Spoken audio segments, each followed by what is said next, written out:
The following program is produced by the AM First Radio Network and distributed by Global American Broadcasting, the GAB Radio Network.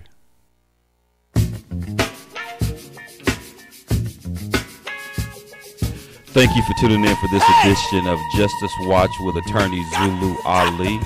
I am Attorney Zulu Ali with the Justice Watch crew, Rosa Nunez, Michael Bilal Clark, and Dr. Akil Bashir. This week, like every week, we'll be talking about critical legal and social justice issues affecting our community. This week, we'll be talking about Trump's wall and the government shutdown, a ploy or crisis. If you want to chime in on the conversation, you can give us a call at 909-792-5222. I want to start Justice Watch crew by talking a little bit about something that maybe is kind of like a secret, right? This is a secret, and we're going to begin the show because we're going to talk about something that basically nobody else is talking about, right? This is a secret, right? And I just want to keep this secret between us and our listeners, right, and the engineer. Sounds good. Right? This is something I don't want anybody to know about. I just want us to talk about this. Now, the secret is that back in 2016, when Trump said that he wanted to build a wall, that was a metaphor, right? That was a code word.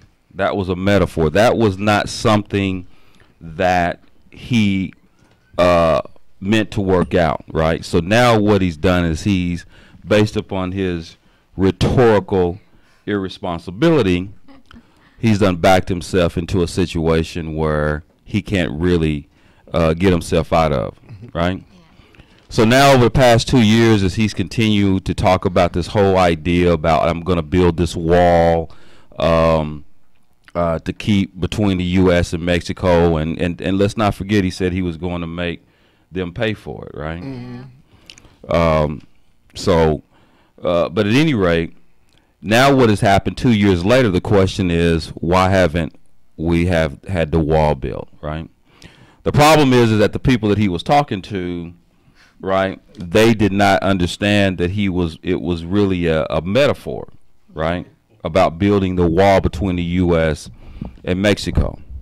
However, it was hot, right, because you got to remember that during the election, that basically of the Republican candidates, Donald Trump was kind of like, he was really the joke for the most part. He was kind of the guy that basically came out on the scene. He was the reality TV show.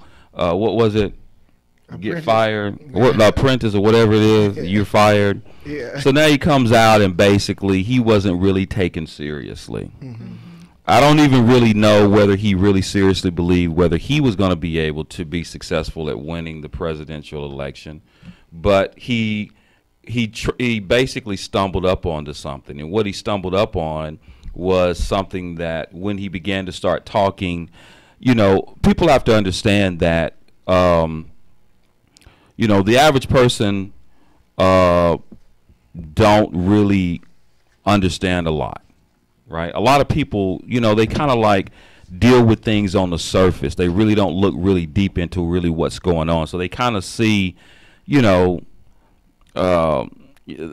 issue of not necessarily really understanding what's going on as far as international issues and our national security. Right. Mm-hmm.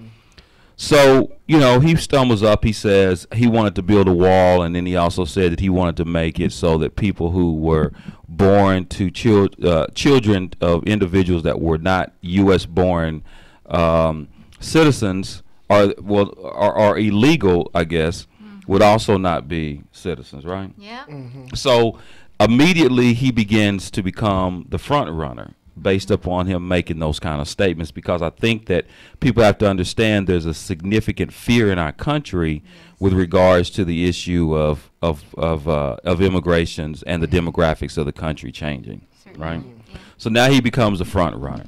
So now after 2 years into this, he basically he didn't know what his base was, but he created a strong base with that type of rhetoric. That rhetoric about I'm going to make America great again, you know, which is kind of like a code word for, you know, he wanted to make America, you know, like it was prior to, you know, like the Jim Crow type of America. That was really what he was talking about, right? Yeah.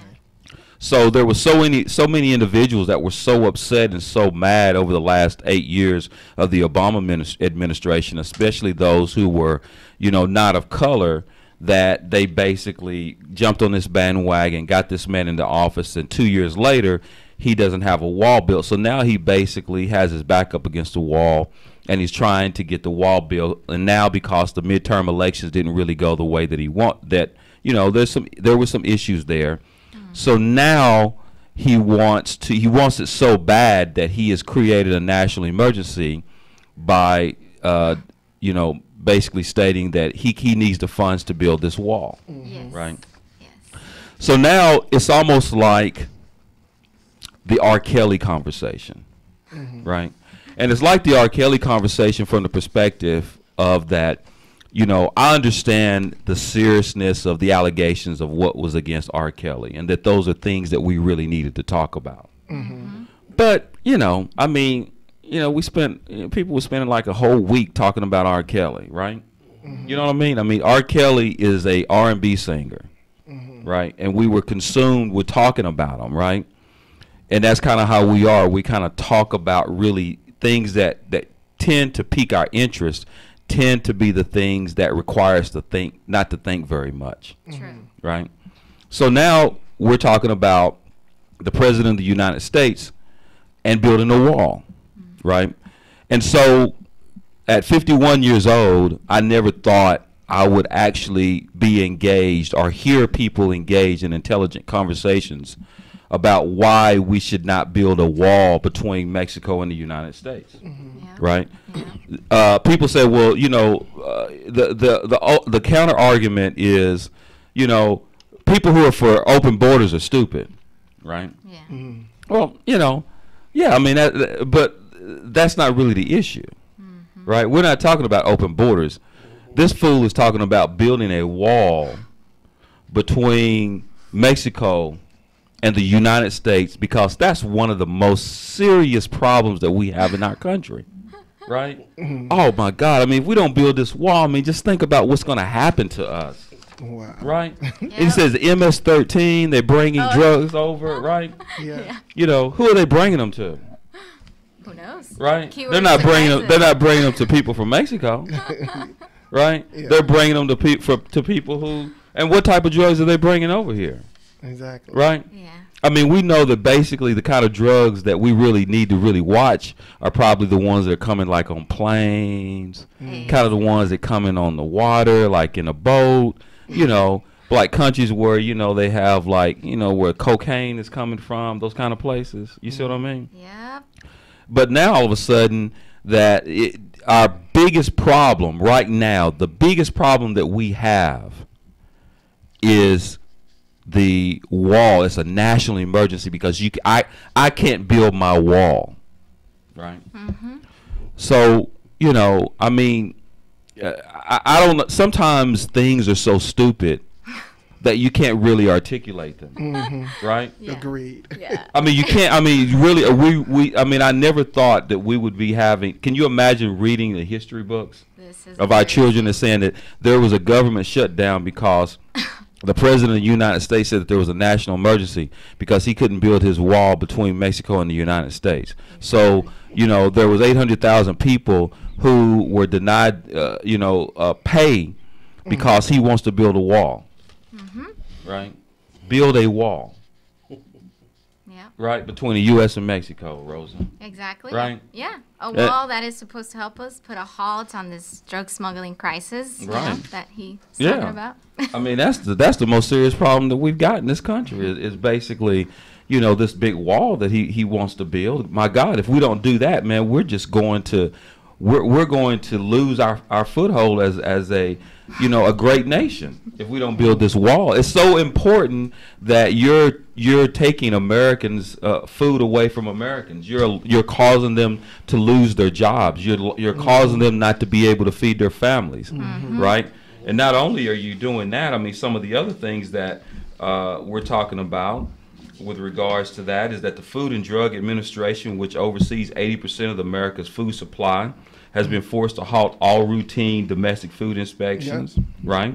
Air traffic controllers, which we're talking about, you know, I thought 9/11 was really important, but now we're not paying our air traffic controllers. We're not paying individuals that are working at airports, airport security personnel, right? And then you have individuals, you know, we're talking about, you know, Make America Great Again, and you know, about, like the Small Business Administration, you know, they're not even processing new loans for people who want to start businesses. You know, we're talking about our economy, right? So, I mean, you know, what is this guy really doing? You know what I'm saying? I mean, how can we talk to me, Rose? I want you to tell me. I know we got a couple of minutes, but I want you to tell me something. I mean, enlighten me, you know, because you're the smartest person sitting at the table. No. Right? I want you to tell me something. Give me 2 or 3 words or something make me feel better. My stomach is hurting. Number 1, bizarre. Like, I can't even. It's this bizarre, exasperating, absurd. Like, those are the 3 words that I can use to describe this whole ideal. Because I feel like he's talking about, you know, in his Oval address, he said that the reason why he's shutting down the government is because he's not getting funding for this wall that is supposed to help us put a halt on this drug smuggling crisis, and a wall that will keep illegal immigrants that are violent and only serve to increase crime rates in America. And fair enough, there is a drug smuggling crisis in America. Yet, most of these drugs are smuggled legally. Right. You know? Exactly. Through our entry ports. Right. Exactly. Okay. All right, and we'll pick up where we on that issue when we come back from our break. I'm mad. Got to get back. I need some get back. Do you have a great idea for a radio show but have no idea where to start? Or have you been hosting a podcast for a while and want to take it to the next level? If so, you need the Gab Radio Network. To host a show on the Gab Radio Network, all you need is your voice, and we'll handle the rest. From technical engineering to full-service audio production and much more. Every show on the Gab Radio Network can be heard on our station on the TuneIn Radio app. Plus, we put all of our shows on our satellite, which is accessed by over 5,500 stations. And here's the best part. You can host from anywhere you want. There are many means to connect to the Gab Radio Network remotely, and our staff of highly trained engineers and producers will make you sound like you're right here in studio. So, if you want to be on the Gab Radio Network, the same network that hosts the Small Business Advocate, Radio MD, and The Federalist, send an email right now to sales@gabradionetwork.com. That's sales@gabradionetwork.com. Nubian Pictures presents a CCM Films production documentary entitled Purpose and Freedom. Keep your hand on the plow. This emotional and strong documentary tells the story of African-American lawyer Zulu Ali seeking justice and his purpose as a lawyer, while crossing paths with Araceli, an undocumented immigrant from Mexico who is seeking her freedom. Together, they help discover their purpose and freedom in each other. Watch this incredible film today from iTunes Movies, YouTube Movies, Amazon Prime, and Google Play Movies. Learn about the cast and crew, links to purchase, and more at purposeandfreedommovie.com. Purpose and Freedom. Keep your hand on the plow. Available now. Rated G. I did not feel safe.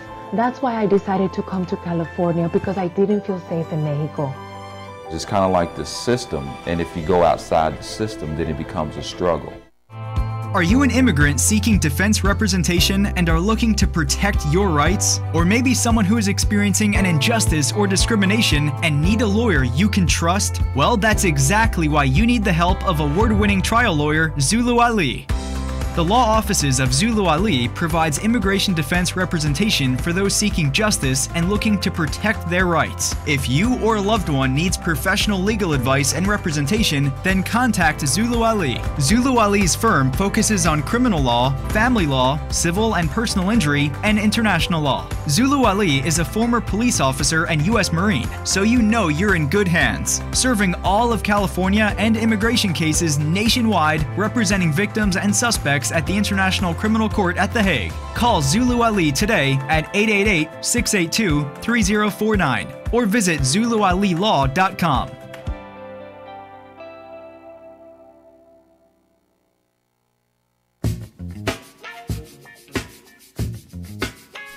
Welcome back to Justice Watch with attorney Zulu Ali and the Justice Watch crew, talking about the Trump wall and the government shutdown, ploy or crisis. Now, before we went to the break, Rosa, you gave me 3 words. What was those 3 words again? Bizarre, absurd, and I forgot the other one. Exasperating. There we go. You know, I'm just trying to figure out, you know, what this guy is really trying to do with regards to the issue of him suggesting that basically in order to build this wall is necessary. So this is one of the things that you were talking about, the drugs, and kind of let's go back into that. You're saying that most of the drugs come here illegally, correct? Yeah, most of the drugs smuggled into the U.S. There is a drug crisis, but they are smuggled legally. According to the numbers from the U.S. Customs, Borders, and Protection, agencies more than 120,000 pounds of meth, heroin, and cocaine in 2018 at legal ports of entry throughout the country, and less than 20,000 pounds of drugs were seized during illegal crossings of the border between ports of entry. Yeah, like most of the drugs that come into this country are coming in legally, and I don't see how a wall will definitely put a halt onto this. Not only that, but I feel like overall the crisis that he's talking about is definitely attributed because he says that these drugs, you know, are causing so many deaths and they're affecting our communities and whatnot. But the number one drug that is smuggled through the southern border into the U.S. is actually heroin, and heroin is no longer the number one drug that causes deaths here in the United States. The number one drug, according to the CDC, the number one deadly drug in America is fentanyl, which comes from China and the dark web. So here's another point as to why I feel like I don't think a wall would definitely make a difference in keeping these drugs outside the United States and keeping these individuals whom, you know, support and so fearful safe in this country. So I feel like all in all, this whole shutdown and everything is another attempt from this administration to keep us more divided. I mean, I think the problem with the issue of what he's claiming is going on between the U.S. border, but between this whole U.S. border issue is really the people like him, right? I mean, government corruption is the number one problem, right? The reason why, I mean, you know, not only are people not getting paid, there's probably a lot of people that aren't getting paid because of the money that they spend to sneak across the border. True. I mean, Border Patrol agents make a lot of money sneaking across the border. There's a lot of corruption that goes on. You know, we're talking about tunnels. You know, the MS-13. I mean, the thing about it, these individuals. Do you really believe that MS-13 are running across the border? Right? Like they get together and just say, get in the huddle. No. Right? They're business people too. And they call a play. Can you see them call a play? And then they get over there and then they just running across the border. MS-13. All these guys just running across the border. That's really. I mean, if you really think about it, and if you know that. Those individuals that have that kind of money don't need to sneak across the border. That's not the way they do it. You know, they come through, like I said, the ports of entry. You know what I mean? Those are really the issue, and much of what, and then again the fact that you got planes and you know, vessels.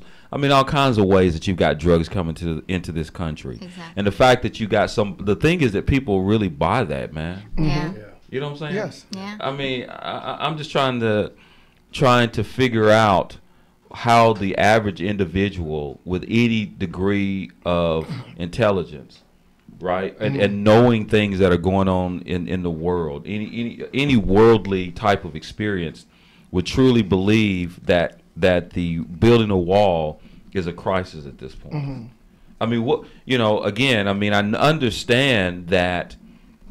They want it to be built because they want less immigrants to come into the United States, specifically immigrants that are not white, right? And that they basically are concerned about these individuals who are coming in, and obviously the demographics are changing all across the country. You know, you're seeing, especially Mexicans across the whole country, where it was really primarily in, you know, the southern states.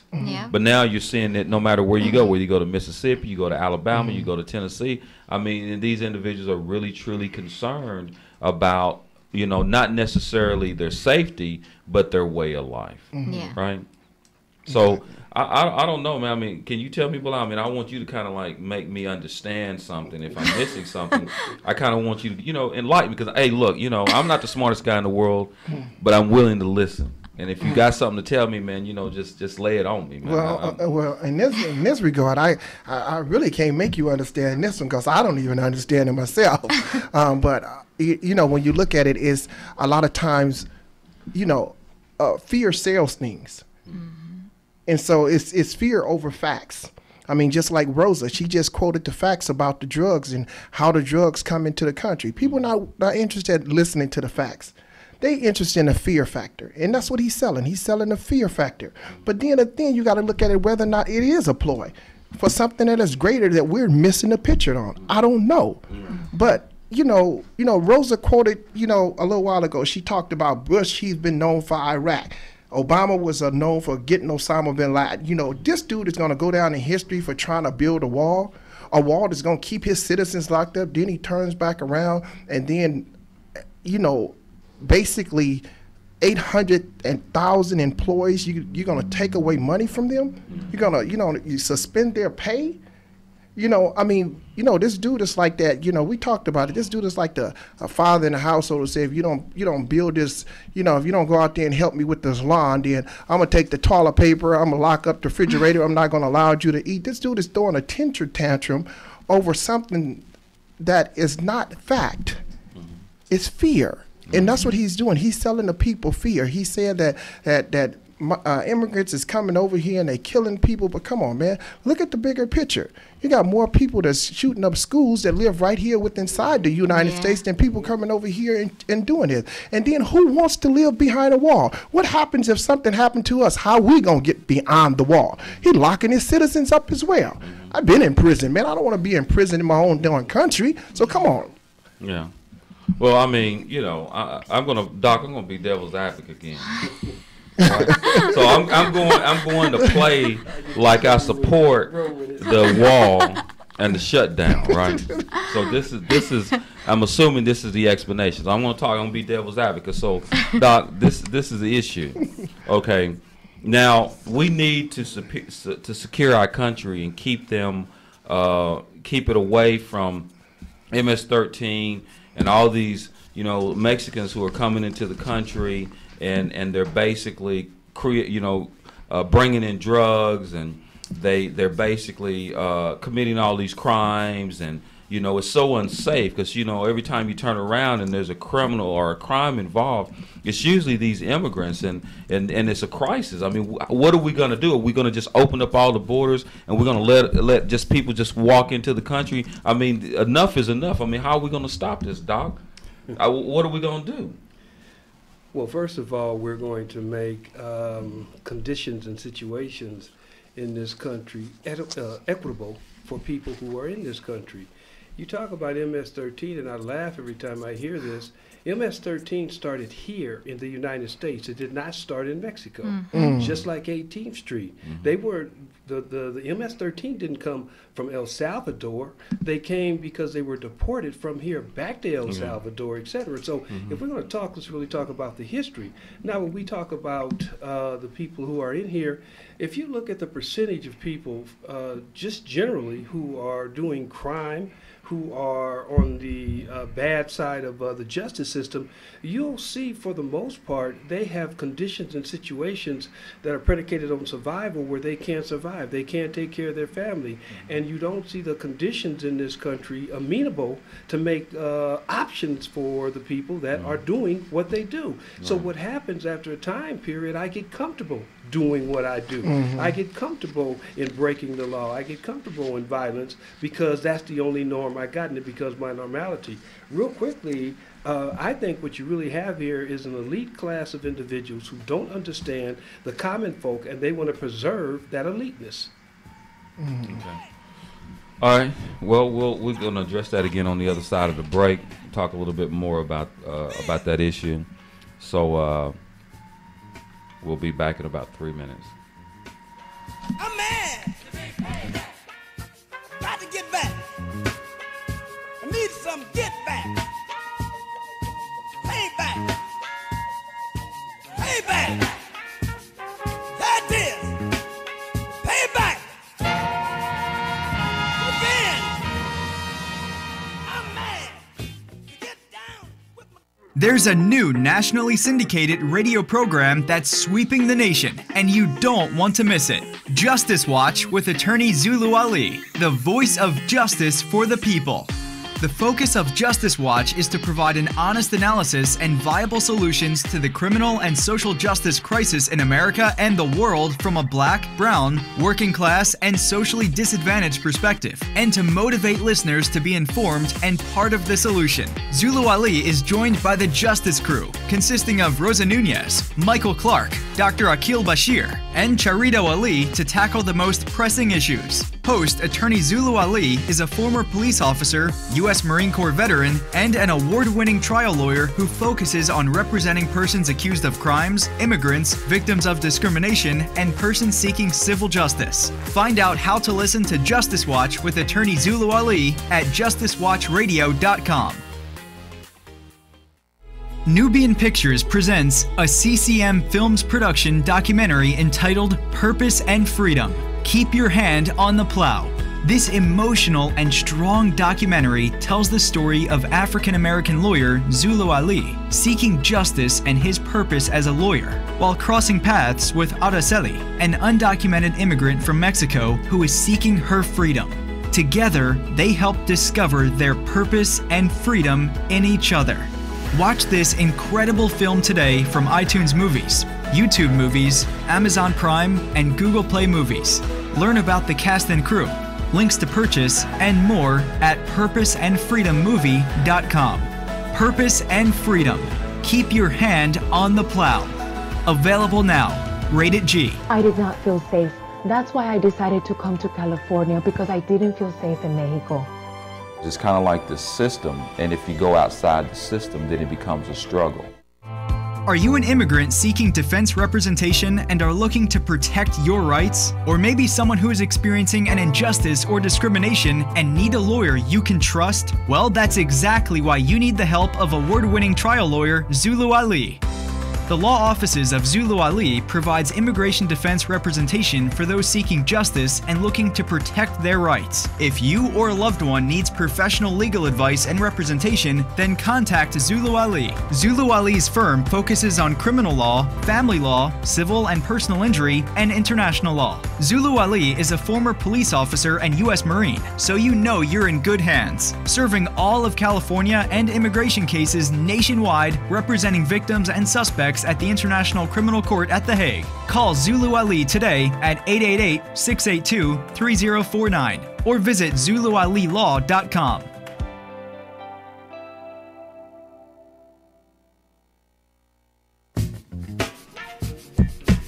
Welcome back to Justice Watch with attorney Zulu Ali and the Justice Watch crew, talking about the Trump's wall and the government shutdown ploy or crisis.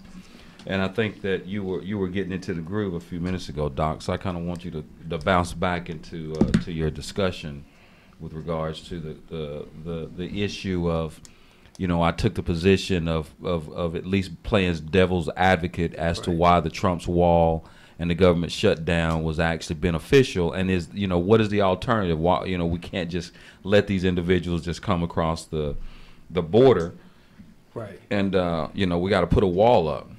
Well, real quickly, I want to just follow up. We've got to quit thinking about constitutional rights. We've got to think about human rights. And if you look at human rights, you realize that countries that have more, continents that are better situated, they need to assist those other countries to get them to a point to where their citizens don't want to leave. The people that are leaving trying to get over here, it is not because we offer so much in this country. They are truly in a precarious situation, the majority of them. I've been there. I travel internationally. I know. I've been to the jails of El Salvador, Honduras. I can go on and on and on. And these people truly are living for survival. So they're coming here for some type of reprice, and and I think if we assist on a international level, assisting those other countries to make their conditions and situations better, we wouldn't have everybody coming over here wanting to attempt to benefit from what we have here, because they'll have a sense of ownership and a sense of hope that they can change the dynamic and the narrative that are going on in their own countries. Yeah. Mm-hmm. Well, I mean, I think that, you know, when it comes to, you know, really the issue of, I mean, it's always been been a this big issue of the fact that you have one of the richest, most powerful countries that's right beside one of the poorest countries in the world.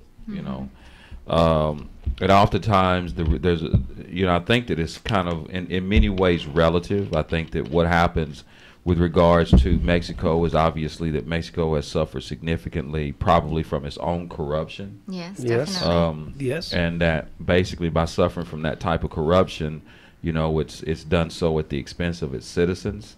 Yeah. And basically Mexico is one of those countries that, unfortunately, we've always had a relationship with Mexico, considering the history and the fact that geographically much of what we call the United States was in fact at one point was Mexico. Right. That's right. Now, again, I believe that, obviously, again, building the wall, I'm still trying to make a determination as to, keeping individuals from coming into the country and how that is really going to have any impact. I mean, what does it really mean? And I'm trying to truly understand and make people truly understand that if he builds a wall, basically what you're doing is you're just creating another underground industry. Yeah. Right. I mean, you're not going to build a wall and all of a sudden you're going to start seeing the, illegal immigration population diminish. Exactly. There's not going to be any change, none whatsoever. Yep. You know, and I don't know why people have not really been able to articulate that. I mean, so if you're able to use false facts and tell the American people lies about things that really don't exist, how can you really have people to focus on really the truth and really what's going on? I mean, I heard one of the evangelical ministers who was actually using, biblical quotes to justify it as if he's some sort of Messiah. And that basically, what he's doing is biblical. That God, brought this on, and now, this is some great move. And I don't understand why he picked Mexico. I mean, why Mexico? I mean, we talked about it a little bit. We talked about the demographics, but my thing, and you look at social media, you look at talk shows, you look at so many different things, and almost they've pulled us into the conversation. You see what I'm saying? I mean, we really are sitting here trying to convince people that building a wall is not really a good thing right now. Yeah. We're really sitting here trying to convince people that basically 800,000 people not getting paid is not really, wanting a wall does not justify that type of action. Yeah. So I want you to tell me something. I'm trying to get enlightened. I want somebody to tell me something. Well, I mean, as a Mexican American myself, by 2050, it is projected that the Hispanic population will reach the 143 million mark, a significant factor in U.S. population growth. As of 2015, about 13 million families of Hispanic descent were residing in the United States. So, as you can see, the numbers of Hispanic individuals that are the number of Hispanics overall in the U.S. it's increasing, and a lot of Hispanics are definitely opening businesses, getting engaged in the education system, and really improving in a way. And I feel like that's also kind of like a fear factor of these individuals, seeing them kind of rise, because we're gonna take their jobs. That's what they say. But hey, a lot of the times the people that come and work here, they work in the fields. They work at a lot of jobs that these individuals are not willing to take. My father himself, he started in the fields. He does AC, and he installs ACs. He's in an attic. Right. And these jobs is things that people don't want to do. So yeah. But Brother Ali, look, is it the complexion of rejection? Because none of the other immigrants of non-color seem to be having the restrictions to come into this country. Exactly. So if we're really going to look at this and look at it in a correct or with a correct set of eyes, let's just call it for what it is. You don't want individuals here that don't assimilate to your normality, your thinking process, etc. So you are going to deny them, but those that do assimilate, those that are of that elite class of individuals, you seem to have an open door policy to them. But that's been the flavor of this country since this country, in the inception of this country. Well, anyway, I got a note here from one of our inside experts, right? So this is what I've been told, and I'm going to read it. It says it is an ego thing, right? That he looks bad to his fans if he doesn't get the wall built like he promised. He can't handle failing his fans, no matter how many government workers left without a paycheck. Is that in the final analysis? Is that really what it is? I believe so. It's the ego. Yeah. Yeah, it's the appeal. Yeah. So basically, he has the base, and he's really suffering, and that's true. I mean, I think that really sums it up in a nutshell. That he does look. He has to appeal to his base. His base, I believe, is dwindling, right? So I think his support is really going away, and all the things that that is really one of the main things. That was one of his key points in getting elected, was to build this wall. Yeah, right. It was, but the thing about it is, he need the votes. He need people he need the people to pass this. And even once you do pass this, he talking about $5.7 billion that's come from indirect trade with Mexico. Where are you going to come up with that? It still don't amount up to that. Where are you going to get the money from? Even you're going to have indirect trade, and he said he got an indirect deal that was going on with Mexico that would bring about the $5.7 billion that is needed in order for him to do it. But when you look back at it and you do all the calculations and all the math, and it's going back towards the companies that he's actually bringing on board to do all of this work. He's not going to get the money, There's an old saying, ego is not my amigo, okay? And I think one of the things we can't overlook, one of the things, regardless of how you feel about this man one way or another, you look at his tendencies. Trump is a narcissist. And when you look at the complexion of what a narcissist does, the behaviors, it's not about the external factors, the external conditions, the external people. It's about the focus is on me and what I do and what I can achieve and what I get back from the process. And I think if you look at all of his behavior patterns, he falls. Everything is predicated on him and his world, his normality. And anybody that is aligned with that normality, they have an alliance with him. Yeah. Well, all dictators have that same personality. Yes, they do. Yes. So I think being a narcissist is something that's common among individuals who are dictators. I mean, even some of he wanted to have the military. You remember that? He wanted to have that military parade.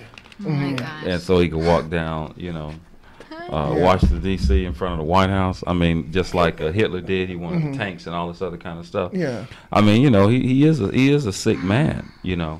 And it's almost like when people use the word racism. Right, and I don't like using the word racism. I like using the word, honestly, it's a sickness, right? You know what I mean? It's really a sickness, and it's not like there's something psychologically wrong with those individuals who feel the way that they do, right? And you have a lot of sick individuals, and some of the just a lot of sickness that was part of our early establishment, and he basically his base are sick just like he is, right? We have a very sick society where you have individuals that's like taking children away from their parents and locking them up in cages and thinking that it's okay. You know what I mean? It's just they're sick individuals, and they think that they're smart, you know what I mean? But they're dumb they're dumb as hell. Exactly. You see what I'm saying? I mean, but they're diabolical, and they can't really understand the significance of their sickness, right? It's just like the devil. You know what I'm saying? I mean, the devil is the devil. They can't help themselves. And when you're in a situation where you don't have any kind of empathy or sympathy for human beings, especially when it comes to children, what can you expect from anybody? Exactly. You know what I mean? I mean, you can't. I mean, that's just, it's in their hearts and their minds and their spirits. And unfortunately, some of them believe that they're Christians.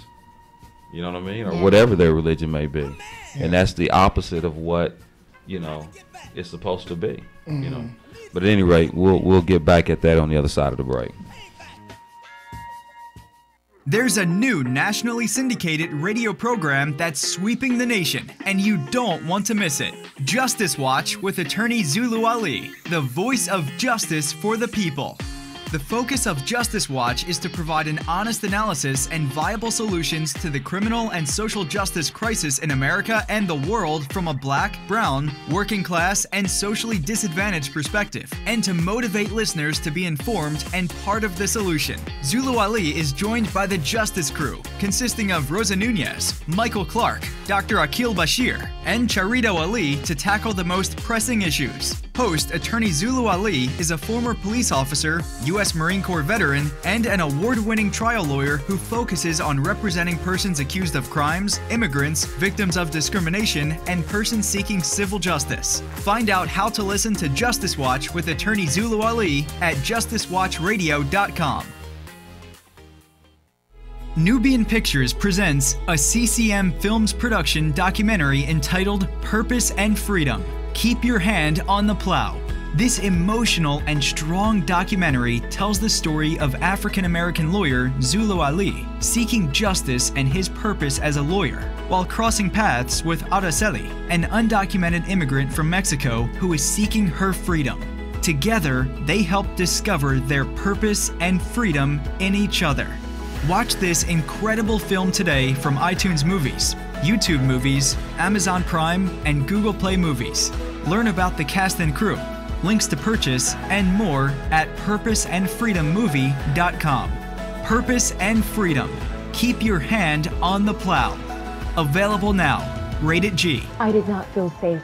That's why I decided to come to California, because I didn't feel safe in Mexico. It's kind of like the system, and if you go outside the system, then it becomes a struggle. Are you an immigrant seeking defense representation and are looking to protect your rights? Or maybe someone who is experiencing an injustice or discrimination and need a lawyer you can trust? Well, that's exactly why you need the help of award-winning trial lawyer Zulu Ali.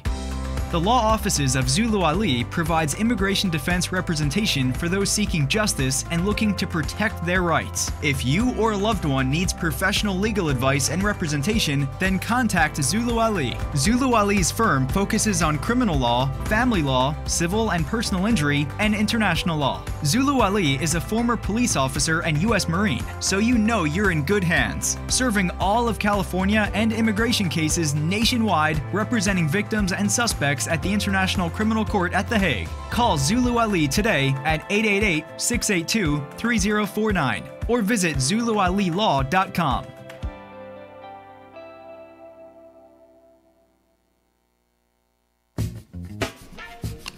Welcome back to Justice Watch with attorney Zulu Ali and the Justice Watch crew, talking about Trump's wall and the government shutdown, employer crisis.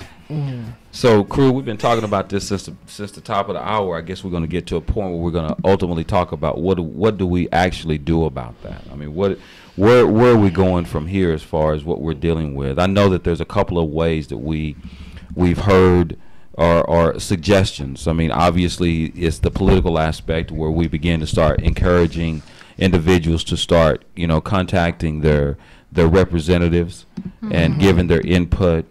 And having an influence from that perspective politically by letting their senators and their congressmen and everyone know their position about how fed up they are with really what's going on. I don't know. Everybody should know who their congressmen and senators are. Typically, there's ways of contacting them, whether you do them, now you can email them, you can call them, you could write them. That's one way, obviously, is to put a lot of pressure on our legislators who are supposed to be there to make sure that the public is being represented and our interest is being represented. So obviously that is one way of dealing with it. I mean, obviously we can sit here all night and we can keep talking about it, but the question ultimately is, what are we going to do with it? And obviously what's happening, of course, is that one of the bigger issues, although that's something that we have to do, but one of the bigger issues is how do we deal with the fact that we are if this continues and we're going to allow this individual in the Oval Office to continue to keep doing the things that he's doing, and ultimately I believe that he's going to do damage that may be irreparable if we do not continue to do what needs to be done. I mean, he's really not competent enough to be the president of the United States. Yeah. And it has nothing to do with him being conservative or being a Republican. That's just, that's real talk. This guy has no business being the leader of a country at this point. I mean, it's really dangerous. And I don't think that individuals really truly understand the danger that we're in as citizens of this country. And it's just, and many of it is just like, that's kind of where I guess we're going as a country. I mean, I think that when you begin to start thinking about many of the individuals that are in positions of authority, they are basically, he's just really the sum and total of a lot of things that are going on in certain things. I mean, we have people like that, we have them in our court system. We have them in our law enforcement. We have them, in everyday life that are making decisions about, what's going on with us. Now, we try to figure out, all this crisis, especially when the police crisis and the mistreatment and the racism that tends to be not necessarily on the rise, but making itself so prevalent now. He's really the kind of like the figurehead of all that. You know what I mean? And so the question is that are we really stuck, as a nation? Are we ever going to see any kind of unity within a nation that was built on, racism and discrimination and on the backs of individuals and the things that they've done to people of color and other individuals in this society? Are we going to continue on that same path, and are we just not going to be the type of society that we should be? Or are we going to put ourselves in a situation where we're going to really start trying to encourage people to really save itself and to begin to start trying to watch out for its fellow American? I mean, it's just for me, as in my everyday life, I consistently see individuals who are actually put into power and powerful situations that destroy people's lives on an everyday basis, just simply because they can. And they have we have so much corruption in our society and in our government and in our legal system. It's just, it's really bad. And the question is, we keep trying to fight to try to become, the nation that we were promised. But when you have someone like this who is elected into office, it doesn't seem promising. You know what I mean? And it actually seems. I mean, there's no time in the 51 years that I've been living in this country have I felt more or less enthusiastic about the future of our country than at this point. And one of the reasons why I feel so unenthusiastic about really what's going on is that great Americans who have given their lives and who fought and are actually treated worse than individuals that have done nothing. You know what I mean? So you're actually, it's just like the President of the United States. I mean, let's just be real. He's never really done nothing for mankind. Why would you give that individual that type of respect who basically does not respect other individuals? What he stands for is hatred, bigotry, selfishness. He stands for everything that our country is supposed to be not about. And that's the person who's sitting in the Oval Office. And he basically is the greatest figurehead of the hypocrisy of our country. Right? So everything that we were supposed to be, I mean, everything that myself as a person who chose to, go in the military and serve in this country, and individuals who actually go into communities to try to make things and try to uplift the country, like all of us sitting at this table, it's almost it's a slap in the face, right? The way that he's done things. I mean, in other words, the people who believe, the people who are put in authority and get, or at least command respect, don't deserve the respect, right? What do you think? Two? Okay. So anyway, man, I want you to, who wants to have, who chime in on what I just said real quick? Well, just real quick, I think that, by far he's probably going to go down as the worst president that we ever had in the United States outside of Richard Nixon. He's going to further divide the country, I believe, that if we don't get him out of office, plain and simple, it's of the people. They say we the people. So we the people must stand up and they must rise up and get this man out of office, because I think the worst is yet to come. You know how presidents get in their last year and they start doing something. You giving him what he want right now, he's too egotistic to give up now. He's going to keep on pushing forward, and he's going to try to get something even more detrimental for the country. The world is watching us. All right. And I'd piggyback real quickly on what you just said, Bilal. I think we've got to be very cognizant of the situations and conditions, which allowed him to come into office. That's where our focus needs to be, because we might not be able to get rid of this situation, but in the future we've got to make sure we don't open the door for repeat narratives that end up doing as worse, doing as the same or as worse than what we're currently in. Yeah, and I feel like 2020 is coming really soon, and everyone's going to want to have your ear, and I feel like stay alert and do your research and really question everything that you hear, because a lot of people speak out of, their own interest and not of, and become involved. Yes. You know what City I mean? council meetings. Right. Yeah. Do something. I mean, as far as trying to not when I say getting involved, I'm not talking about putting up news stories on Facebook and Twitter and stuff like that. Exactly. I'm talking about really going out there and really doing something and trying to make a difference, in what's happening, Yeah. So, because I'm telling you, it's getting ugly. And I think that if it gets any uglier, I think that basically we're going to find ourselves in a situation that we as a nation cannot get out of. You know what I mean? I think that we're going to find ourselves. It's like, sometimes when they say the chicken's coming home to roost. And we might be in a situation where the chickens are coming home to roost. I mean, you've given an opportunity, and it's your time to get up and do what is right. And just because he got elected president of the United States, he's not Jesus Christ. You know what I mean? Exactly. Yes. So preach. He's not the second. He's not the second coming. So do what you're supposed to. But at any rate, thank you for tuning in for this edition of Justice Watch. On behalf of the Justice Watch crew, Rosa Nunez, Michael Bilal Clark, and Dr. Akil Bashir. See you next time, same place, same channel. There's a new nationally syndicated radio program that's sweeping the nation, and you don't want to miss it. Justice Watch with attorney Zulu Ali, the voice of justice for the people.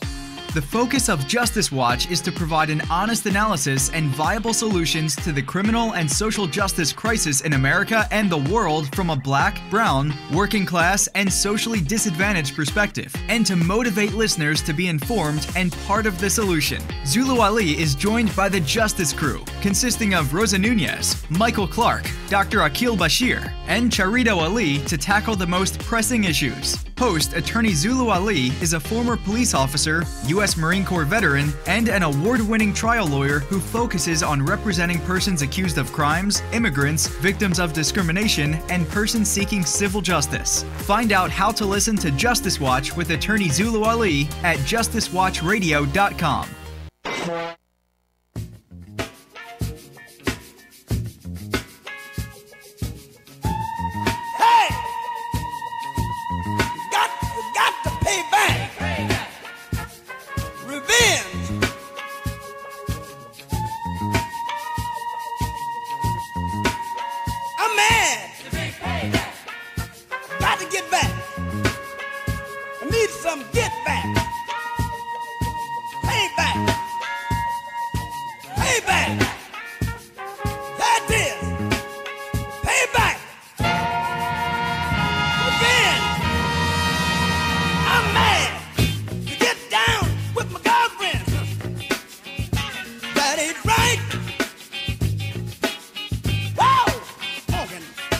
Hollering, cussing.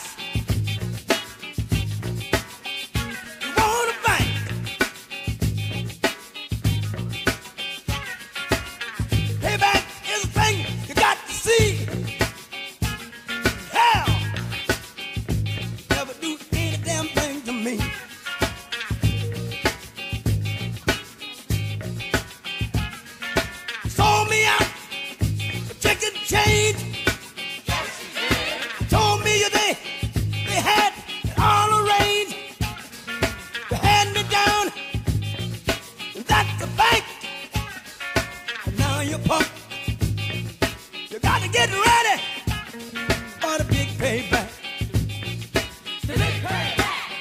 That's where I land. Oh, for the big payback. The big payback. I can do wheeling. I can do dealing. Yes, you can.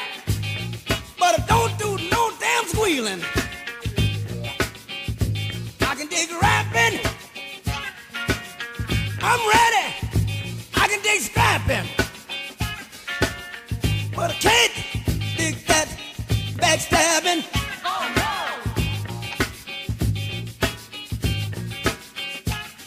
The brother, get ready. That's the fact. Get ready, you mother. KCAA Loma Linda, 1050 AM, 106.5 FM, and now 102.3 FM. Your NBC Sports Radio update starts now.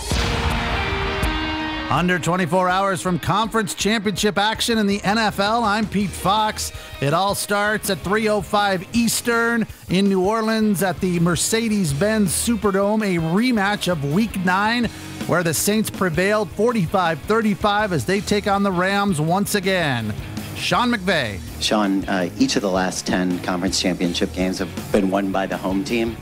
From your perspective? Nice. So we shouldn't show up then, probably, huh? Yeah, no, I mean, it's definitely an advantage, especially when you look at the type of atmosphere that you're going to have in New Orleans, and having been there, you have a respect for that. We'd love to be at home, but it's a great opportunity for us to go into their place, try to play a great game, and see if we can break that 10-year streak. And the late game, the AFC Championship, kicking at 6:40 Eastern at Arrowhead Stadium, where it's now expected to be in the high 20s. The veteran quarterback takes on the youngster, Tom Brady. Well, I was at age 1.2, and it goes fast, and I'm sure it'll go fast for them in their young career. Jared and Patrick have had great seasons, great offenses, and, we're still here plugging around, me and Drew doing our thing, having a lot of fun doing it. College hoops from earlier, an upset in the Big Ten as Wisconsin downs number 2 Michigan, handing them their first loss, 64-54 the final.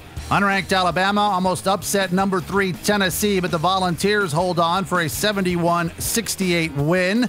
Kansas falls to unranked West Virginia 65-54, and Kentucky survives in Auburn against the Tigers 82-80. NBA, Thunder hold on against the Sixers thanks to a Paul George 4-point play, 117-115 the final. And from the Aussie Open on the women's side, the 1-seed Simona Halep advances in straight sets over Venus Williams. I'm Pete Fox, NBC Sports Radio.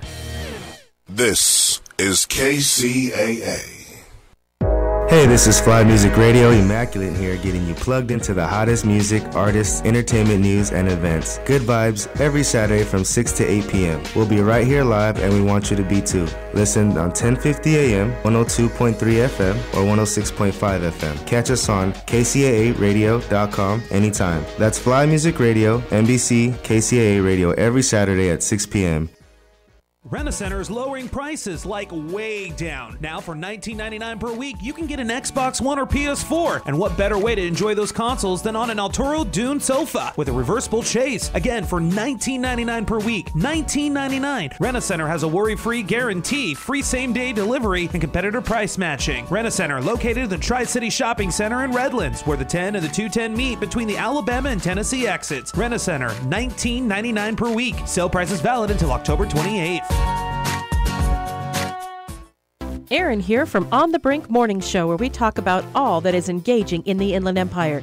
News, politics, business, family, things to do, and so much more. Join us weekdays from 6 to 7 a.m. on KCAA 102.3 FM, 106.5 FM, and 1050 a.m. or on KCAAradio.com. KCAA Loma Linda, 1050 AM, K292 FQ Riverside, and K293 CF Moreno Valley.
some kind of way out of here. Said a joker to the thief. There's too much confusion.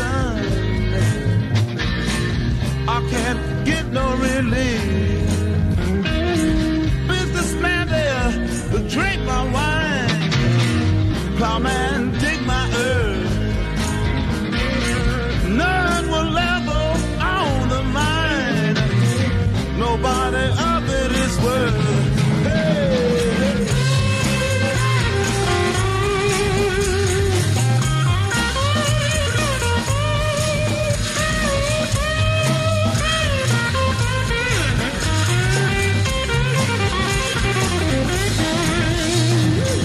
No reason to get excited.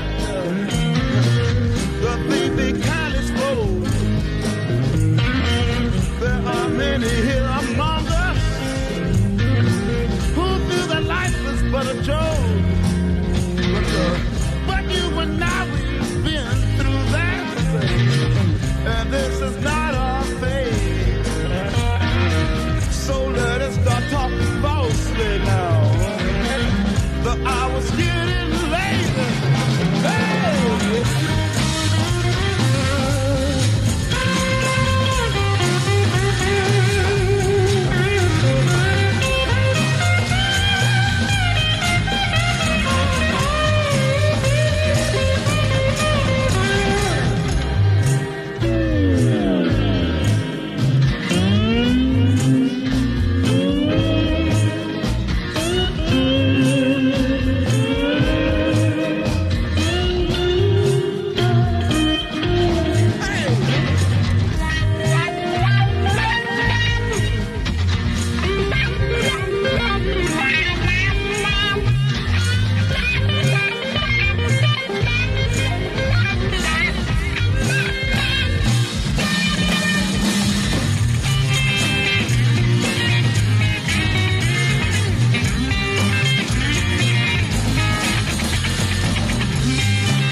KCAA.